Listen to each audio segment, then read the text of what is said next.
বুড়াগঞ্জ গ্রাম পঞ্চায়েত 2024-25 সালের কাজের ময়নাতদন্ত এবং আমাদের অধিকার। গ্রাম পঞ্চায়েত হল গ্রামের মানুষের নিজস্ব সরকার। অনেকেই ভাবেন পঞ্চায়েতের টাকা বোধহয় আকাশ থেকে পড়ে বা ওপরতলার কোনো নেতার পকেটের টাকা। ভুল। পঞ্চায়েতে যে বিপুল পরিমাণ টাকা আসে তার প্রতিটি পয়সা আপনার আমার অর্থাৎ সাধারণ মানুষের রক্তঘাম করা ট্যাক্সের টাকা। 2024-25 আর্থিক বছরটি শেষ হয়ে গেছে। খাতায় কলমে পঞ্চায়েত তাদের কাজের একটি লম্বা লিস্ট সরকারি ওয়েবসাইটে জমা করেছে, কিন্তু বাস্তবে আপনার গ্রামের চেহারা কতটা বদলেছে?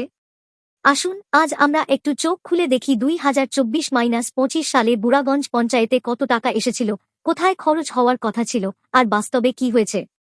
বোরিং লাগছে? একটু ধৈর্য ধরে শুনুন, কারণ এই হিসাবটা আপনারই টাকার হিসাব।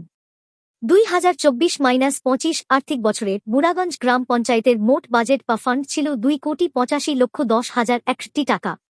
হ্যাঁ, ঠিকই শুনছেন, একটি মাত্র পঞ্চায়েতের উন্নয়নের জন্য প্রায় 3.25 কোটি টাকা।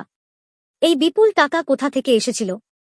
কেন্দ্রীয় সরকার পঞ্চদশ অর্থ কমিশন 2,41,45,650 টাকা। এই টাকা সরাসরি গ্রামের রাস্তা, পানীয় জল ও উন্নয়নের জন্য এসেছিল। এই টাকার আবার দুটি ভাগ থাকে: আনটাইড, যা যেকোনো স্বাধীন উন্নয়নমূলক কাজে লাগানো যায়, এবং টাইড গ্রান্ট, যা নির্দিষ্ট কাজ যেমন জল ও স্যানিটেশনে খরচ করতে হয়।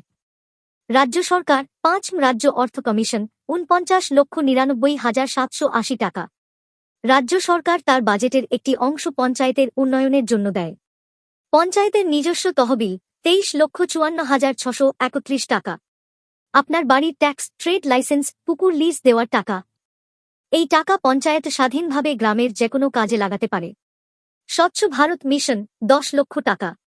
শৌচাগার ও পরিচ্ছন্নতার জন্য এই টাকা মূলত গ্রামে শৌচাগার নির্মাণ, নিকাশি ব্যবস্থা এবং সার্বিক পরিচ্ছন্নতার জন্য বরাদ্দ করা হয়।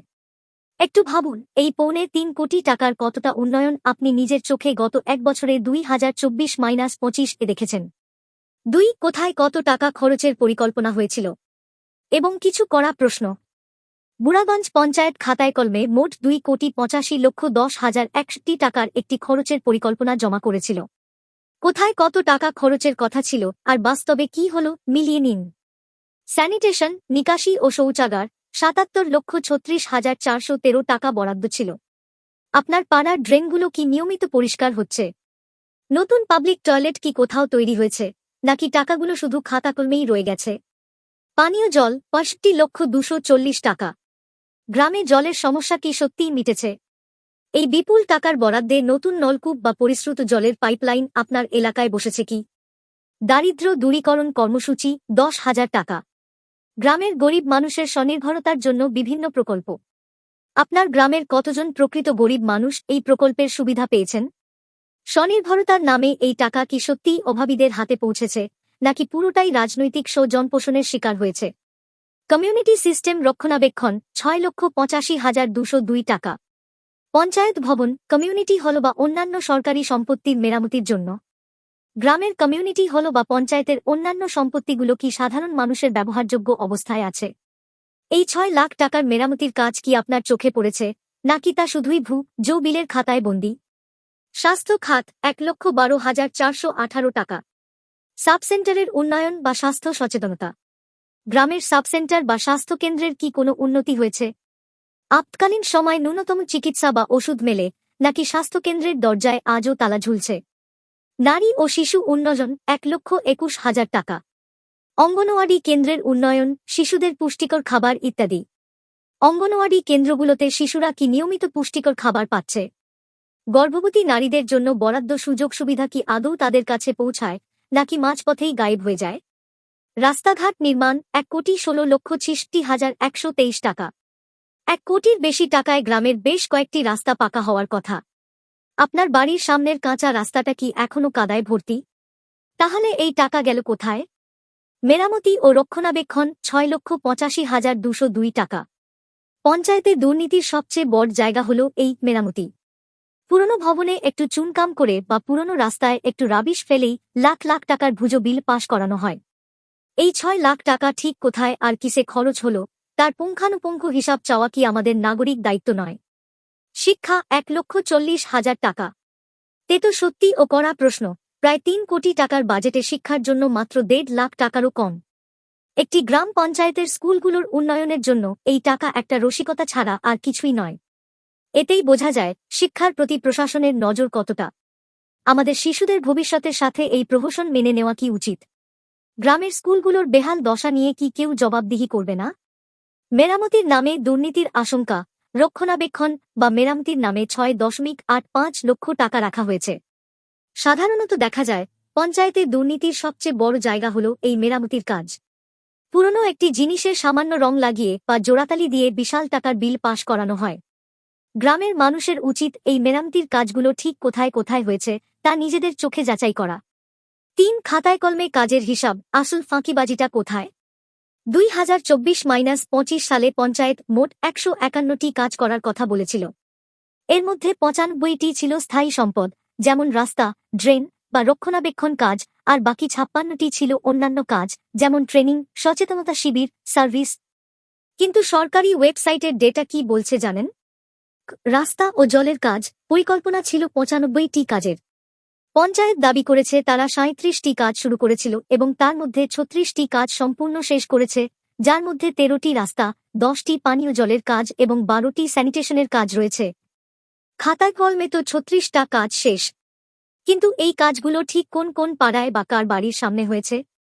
একটু খোঁজ নিয়ে দেখুন তো আপনার গ্রামে নতুন ১৩টি রাস্তা কি আদৌ তৈরি হয়েছে, নাকি সবটাই হাওয়ায়?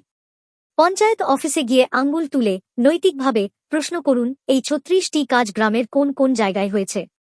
আমাদের লিখিত প্রমাণ দিন, খোঁজ নিয়ে দেখুন আদৌ নতুন ১৩টি রাস্তা হয়েছে কিনা। ট্রেনিং ও সচেতনতার নামে প্রহসন। ২৪টি নন অ্যাসেট কাজের মধ্যে ১০টি ছিল শুধু ট্রেনিং বা ক্যাপাসিটি বিল্ডিং।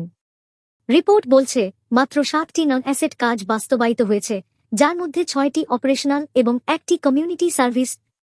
খাতায় দেখানো হয় ট্রেনিং দেওয়া হয়েছে, চাবিস্কুট, প্যান্ডেল আর ফোল্ডারের বিল বানিয়ে হাজার হাজার টাকা তোলা হয়। বাস্তবে কি ৫ জন উপস্থিত ছিলেন, নাকি কোনো ক্যাম্পই হয়নি? তে তো সত্যি এই ট্রেনিং হল টাকা লুটপাটের সবচেয়ে সহজ রাস্তা। খাতায় দেখানো হয় ট্রেনিং দেওয়া হয়েছে, চাবিস্কুট, প্যান্ডেল আর ভুয়ো ফোল্ডারের বিল বানিয়ে হাজার হাজার টাকা তুলে নেওয়া হয়। বাস্তবে হয়তো ৫ জন উপস্থিত ছিল না। সরকারি রিপোর্ট অনুযায়ী কাজের যে হিসাব দেখানো হয়েছে তা গভীরভাবে পর্যবেক্ষণ করলে বেশ কিছু প্রশ্ন ওঠে, যেগুলো সাধারণ মানুষের করা উচিত। সম্পদের কাজ, রাস্তা, জল, ড্রেন। মোট পরিকল্পনা ছিল ৯৫টি কাজ। কাজ শুরু হয়েছে বলে দাবি ৩৭টি। কাজ শেষ হয়েছে বলে দাবি ৩৬টি, যার মধ্যে ১৩টি রাস্তা, ১০টি পানীয় জল, ১২টি স্যানিটেশন, ১টি ল্যান্ড ইমপ্রুভমেন্ট। জনগণের করণীয়। খাতায় কলমে পঞ্চায়েত দাবি করছে ৩৬টি কাজ, যার মধ্যে ১৩টি রাস্তা এবং জলের কল রয়েছে, তারা শেষ করে ফেলেছে। গ্রামবাসীদের অবিলম্বে পঞ্চায়েতে গিয়ে সরাসরি প্রধানকে বা মেম্বারকে জিজ্ঞাসা করা উচিত, এই ৩৬টি কাজ ঠিক কোন কোন পাড়ায়, কার বাড়ির সামনে বা কোন রাস্তায় হয়েছে। আমাদেরকে লিখিত তালিকা ও খরচের বিল দিন। আপনি আপনার গ্রামে খোঁজ নিয়ে দেখুন তো নতুন ১৩টি রাস্তা কি আদৌ হয়েছে। প্রশিক্ষণ ও সচেতনতামূলক কাজ। মোট পরিকল্পনা ছিল ২৪টি নন অ্যাসেট কাজের। এর মধ্যে ১০টি কাজ ছিল শুধুই বিভিন্ন ধরনের ট্রেনিং বা ক্যাপাসিটি বিল্ডিং সংক্রান্ত। রিপোর্ট বলছে বাস্তবায়িত হয়েছে মাত্র ৭টি কাজ। জনগণের করণীয়। এই ট্রেনিংয়ের টাকাগুলো একটি বড় ফাঁদ হতে পারে।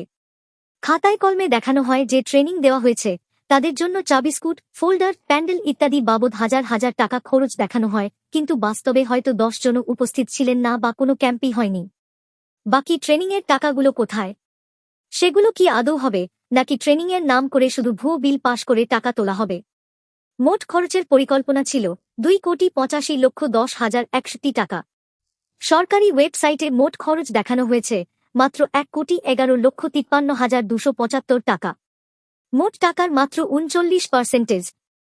আর্থিক বছর শেষ হয়ে যাওয়ার পরেও প্রায় ১,৭৩,০০,০০০ টাকার কোনো হিসাব নেই কেন? গ্রামের মানুষের পানীয় জলের কষ্ট, ভাঙা রাস্তা, অথচ ১.৫ কোটি টাকার বেশি ফান্ড অব্যবহৃত অবস্থায় পড়ে আছে। কাজ কেন হল না? ঠিকাদারদের সাথে নেতাদের কমিশন নিয়ে বনিবনা হয়নি বলে? নাকি এই টাকা অন্য কোথাও ঘুরিয়ে দেওয়া হয়েছে? এর মানে কি দাঁড়াচ্ছে? আর্থিক বছর শেষ হয়ে যাওয়ার পরেও প্রায় ১,৭৩,০০,০০০ টাকার কোনো হিসাব নেই। গ্রামের মানুষের পানীয় জলের কষ্ট, ভাঙা রাস্তা, অথচ ১.৫ কোটি টাকার বেশি ফান্ড অব্যবহৃত অবস্থায় পড়ে আছে। কেন কাজ হল না? ঠিকাদারদের সাথে নেতাদের কমিশন নিয়ে বনিবনা হয়নি বলে, নাকি এই টাকা অন্য কোথাও ডাইভার্ট করা হয়েছে? এই জবাবদিহি কে করবে? ৫. সাধারণ মানুষের এখন কি করা উচিত? নাগরিকের হাতিয়ার। হতাশ হয়ে বসে থাকার সময় শেষ। আপনি যদি চুপ করে থাকেন, তবে আপনারই ট্যাক্সের টাকায় নেতাদের পকেট ভারী হবে। দলমত নির্বিশেষে গ্রামবাসীদের একজোট হয়ে নিচের পদক্ষেপগুলো নিতেই হবে। পঞ্চায়েত প্রধানকে সরাসরি প্রশ্ন করুন, ১,৭৩,০০,০০০ টাকা খরচ হল না কেন? যে ৩৬টি কাজ কমপ্লিট দেখাচ্ছেন, তার তালিকা ও বিল আমাদের দেখান। নেতারা মুখে অনেক কথা বলতে পারে, কিন্তু লিখিত দিতে ভয় পায়। সরাসরি জবাবদিহি। ১. গ্রাম সভা বা পঞ্চায়েত অফিসে যাওয়া। পঞ্চায়েত অফিসে দল বেঁধে যান। এলাকার পঞ্চায়েত মেম্বার এবং প্রধানকে প্রশ্ন করুন, ২,৮৫,০০,০০০ টাকার ফান্ডের মধ্যে মাত্র ১,১১,০০,০০০ টাকা খরচ হল কেন? বাকি ১,৭৩,০০,০০০ টাকার কাজ কোথায় আটকে আছে? কারা এই কাজের ঠিকাদার? ২. ৩৬টি কমপ্লিট কাজের তালিকা তলব। প্রধানকে বলুন, যে ১৩টি রাস্তা এবং ১০টি পানীয় জলের কাজ কমপ্লিট বা সম্পূর্ণ দেখাচ্ছেন ওয়েবসাইটে, সেই কাজগুলো গ্রামের কোন কোন সংসদে হয়েছে তার প্রমাণ এবং খরচের বিস্তারিত বিল আমাদের জনসমক্ষে দেখান। ৩. মেরামতির টাকার হিসাব। রক্ষণাবেক্ষণ খাতে ৬,০০,০০০ টাকার বেশি যে খরচের প্ল্যান রয়েছে, সেই টাকা কোন কোন পুরনো জিনিসে বা বিল্ডিংয়ে লাগানো হয়েছে বা হবে, তার তালিকা দিন। মনে রাখবেন, পঞ্চায়েতের টাকা কোনো নেতার পকেটের টাকা নয়, এটা সাধারণ মানুষের রাস্তা, পানীয় জল, শিশুদের স্কুল আর স্বাস্থ্যের টাকা। দুর্নীতি রুখে দেওয়া বা উন্নয়ন বুঝে নেওয়া কোনো রাজনীতি নয়, এটা আপনার নাগরিক অধিকার। চোখ কান খোলা রাখুন, প্রশ্ন করতে শিখুন এবং নিজের গ্রামের উন্নয়ন নিজে বুঝে নিন। পঞ্চায়েতের টাকা কোনো নেতার দয়া নয়, এটা আপনার অধিকার। দুর্নীতি রুখে দেওয়া কোনো রাজনীতি নয়, এটা আপনার নাগরিক দায়িত্ব। আজ যদি আপনি প্রশ্ন না করেন, কাল আপনার সন্তানের চলার রাস্তাটাও কেউ বিক্রি করে দেবে। চোখ কান খোলা রাখুন, প্রশ্ন করতে শিখুন।